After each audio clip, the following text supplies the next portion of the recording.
പ്രിയപ്പെട്ട അമ്മമാരെ, നിങ്ങളോടൊരു വാക്ക് ഞാൻ പറയുന്നു. ഇന്ന് നഷ്ടപ്പെട്ടുകൊണ്ടിരിക്കുന്ന കുഞ്ഞുങ്ങളെ ഓർത്ത് നമ്മളെല്ലാം വളരെയധികം വേദനിക്കുന്നു. എന്തുകൊണ്ടാണ് ഇങ്ങനെ സംഭവിക്കുക?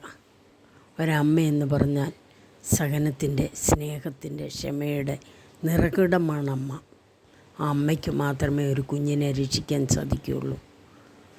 അമ്മ വിചാരിച്ചാലേ ഒരു കുഞ്ഞിനെ രക്ഷപ്പെടുത്താൻ സാധിക്കുകയുള്ളൂ. ഒരു കുഞ്ഞിൻ്റെ മുന്നോട്ടുള്ള ജീവിതത്തെ നിയന്ത്രിക്കാൻ അമ്മയ്ക്ക് മാത്രമേ സാധിക്കുകയുള്ളൂ. അമ്മയ്ക്ക് മാത്രമേ ആ കുഞ്ഞിനോട് സ്നേഹിക്കാൻ സാധിക്കത്തുള്ളൂ. കുഞ്ഞിന് വേണ്ടി പ്രാർത്ഥിക്കാൻ സാധിക്കും. ഒരമ്മയ്ക്ക് സാധിക്കും കുഞ്ഞുങ്ങൾക്ക് വേണ്ടി പ്രാർത്ഥിക്കാൻ. നമ്മൾ ചെയ്യേണ്ടത്, ഏറ്റവും ആദ്യം ചെയ്യേണ്ടത്, നമ്മൾ നമ്മുടെ മക്കൾക്ക് വേണ്ടി നന്നായി പ്രാർത്ഥിക്കുക. നമ്മുടെ പ്രാർത്ഥനയിൽ എന്നും നമ്മുടെ മക്കൾ കൂടെ ഉണ്ടായിരിക്കുക.